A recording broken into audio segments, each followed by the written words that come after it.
Kovai KG மருத்துவமனையில் 30 கோடி ரூபாய் மதிப்பில் அதிநவீன சிகிச்சை பிரிவுகளை தமிழக சுகாதாரத்துறை அமைச்சர் சுப்பிரமணியன் திறந்து வைத்து பேசினார்.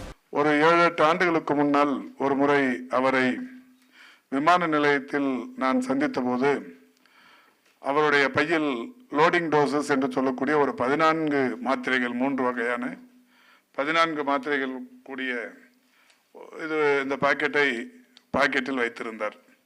என்னிடத்தில் காட்டி, இது எல்லோருமே தனித்தனியாக வைத்திருக்க வேண்டிய ஒன்று. இது யாருக்காவது இந்த மாரடைப்புக்கான அறிகுறிகள் தென்பட்டால் உடனடியாக இந்த 3 வகை மாத்திரைகளை உடனே போட்டுக்கொண்டால் இந்த கோல்டன் ஹவர்ஸ் என்று சொல்லக்கூடிய அந்த 3-4 மணி நேரத்தில் அவருடைய உயிர் காப்பாற்றப்படும். அதுக்கப்புறமா அவங்கள போய் ஸ்டண்ட் வைக்கிறதோ, ஓப்பன் ஹார்ட் சர்ஜரி பண்ணுறதோ அல்லது வேறு எந்த மாதிரியான ட்ரீட்மெண்ட் எடுக்கணுமோ அதை எடுத்துக்கலாம். முதல்ல அந்த 3-4 மணி நேரத்தில் உயிர் காப்பாற்றுறதுங்கிறதுக்கு இதுக்கு யூஸ் ஆகும் அப்படின்னாரு. அது என் மனசில் பசுமரத்தாணி மாதிரி பதிஞ்சிருந்தது. இப்போ கடந்த 2023 ஜூன் திங்கள் 27ஆம் தேதி இதே கோவை மாவட்டம் மலுமிச்சம்பட்டியில் ஒரு திட்டத்தை தமிழக அரசின் சார்பில் தொடங்கி வைத்தோம். அந்த திட்டத்திற்கு பெயர் இதயம் காப்போம் என்கின்ற திட்டம். உண்மையிலேயே அந்த திட்டத்துக்கு பெயர் வச்சிருக்கேன்னா பக்தவச்சலம் மருத்துவ திட்டம் என்று பெயர் வைத்திருக்கலாம். அப்ப மரியாதைக்குரிய மருத்துவர் பக்தவச்சலம் அவர்கள் அமெரிக்காவில் இருந்தார் என்று நான் கருதுகிறேன். அப்பதான் நான் கோயம்புத்தூர்ல தொடங்கினேன். தொடங்குறதுக்கு முன்னாடி இங்க அவருக்கு சொல்லிட்டு போய் தொடங்கணும்னு நினைச்சேன். நீங்க சொன்னது இதை அடிப்படையா வச்சுதான் பட்ஜெட்ல அறிவிச்சோம். தமிழ்நாட்டில் இருக்கிற 8713 துணை சுகாதார நிலையங்கள், தமிழகத்தில் இருக்கிற 2286 ஆரம்ப சுகாதார நிலையங்கள் மற்றும் நகர்ப்புற ஆரம்ப சுகாதார நிலையங்கள், ஒட்டுமொத்தமாக இந்த 10,999 மருத்துவமனைகளிலும் இந்த லோடிங் டோசஸ் வாங்கி வைக்க போகிறோம்.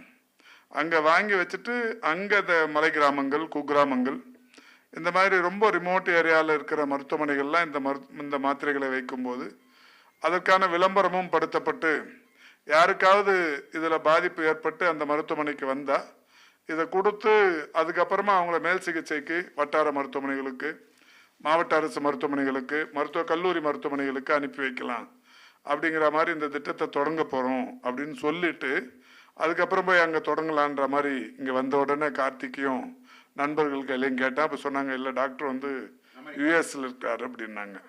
அதனால் அவர் கையில் சொல்லிட்டு போய் தொடங்க முடியல. அவர் இருந்தாருன்னா அவரையும் அழைச்சிட்டு போய் தான் தொடங்கியிருப்போம். அப்போது நாங்களாக போய் தொடங்கணும். அதில் ஒரு பெரிய சந்தோஷம் என்னன்னா, இப்போ தொடங்கி 1 வருஷம் ஆக போகுது. வர ஜூன் 27 வந்தால் 1 வருடம்.